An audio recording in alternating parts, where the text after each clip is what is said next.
ચાલો આજે એક એવી સફર પર નીકળીએ જે આપણને હજારો વર્ષ પાછળ લઈ જશે. એક એવા શહેરની વાત કરીએ જે સદીઓ સુધી રેતી નીચે દટાયેલું રહ્યું અને જેણે પ્રાચીન ભારતના કેટલાય ઊંડા રહસ્યો સાચવી રાખ્યા છે. જરા આ ખંડેરોને જુઓ. આ છે લોથલ. ગુજરાતીમાં લોથ શબ્દનો અર્થ થાય છે મૃતદેહ.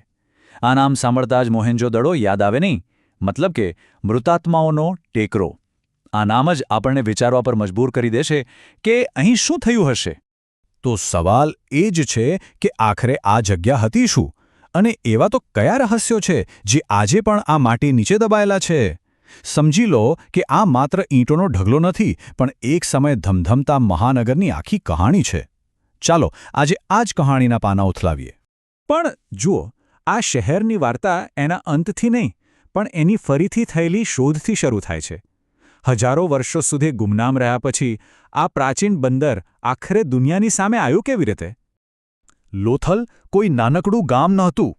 એ તો સિંધુ ખીણની સંસ્કૃતિ એટલે કે હડપ્પન સંસ્કૃતિનું એક બહુ જ મોટું અને મહત્વનું કેન્દ્ર હતું.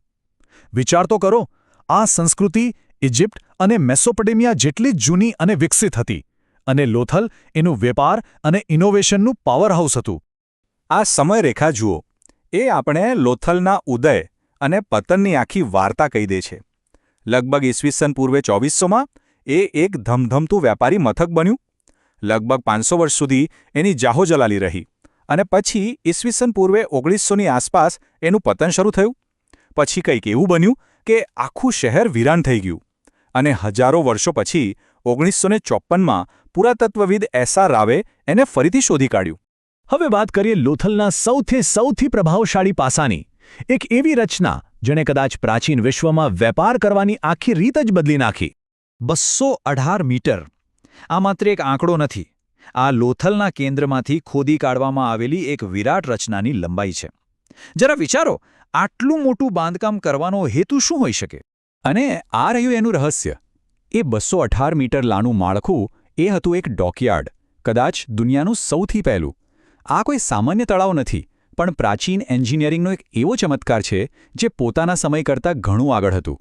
એ સાબરમતી નદી દ્વારા દરિયા સાથે જોડાયેલું હતું, જે જહાજોને ભરતી ઓટના જોખમોથી બચાવતું હતું.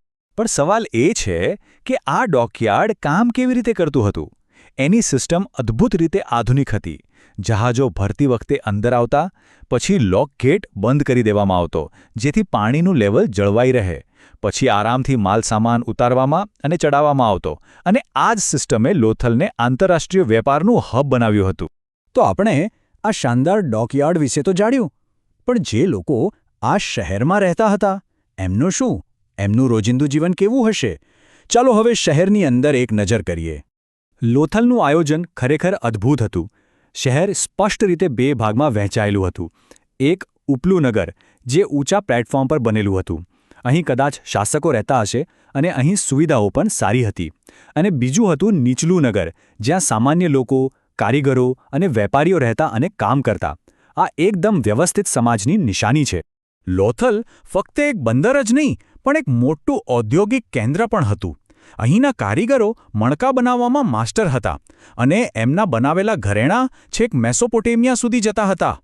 એટલું જ નહીં, એમની પાસે વજન અને માપની એક સ્ટેન્ડર્ડ સિસ્ટમ હતી, જે બતાવે છે કે એમનો વેપાર કેટલો સંગઠિત હતો.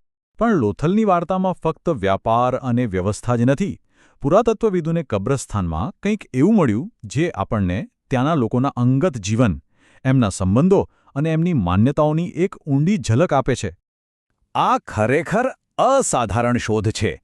એક જ કબરમાં 2 લોકોને એક સાથે દફનાવવામાં આવ્યા હતા. આ શું સૂચવે છે? શું એ પતિ-પત્ની હતા, કે પછી કોઈ ખાસ ધાર્મિક વિધિનો ભાગ?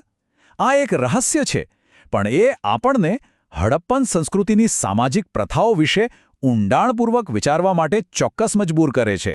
દરેક મહાન કહાણીની જેમ લોથલની કહાણીનો પણ એક અંત છે.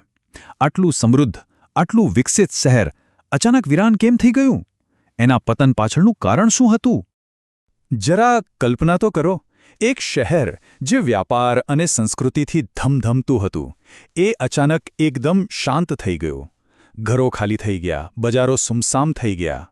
આ શહેરના ઇતિહાસનો સૌથી દુઃખદ અધ્યાય છે.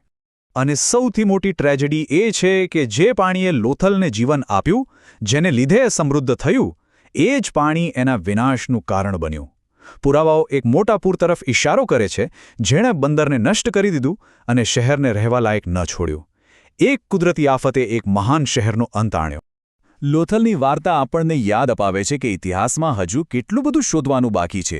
જેમ જેમ આપણે ભૂતકાળના રહસ્યો ખોલીએ છીએ, તેમ તેમ આપણે આપણી પોતાની સફરને વધુ સારી રીતે સમજીએ છીએ. સિંધુ ખીણની સંસ્કૃતિના બીજા કયા રહસ્યો ભવિષ્યમાં ખુલશે, એ તો હવે સમય જ બતાવશે.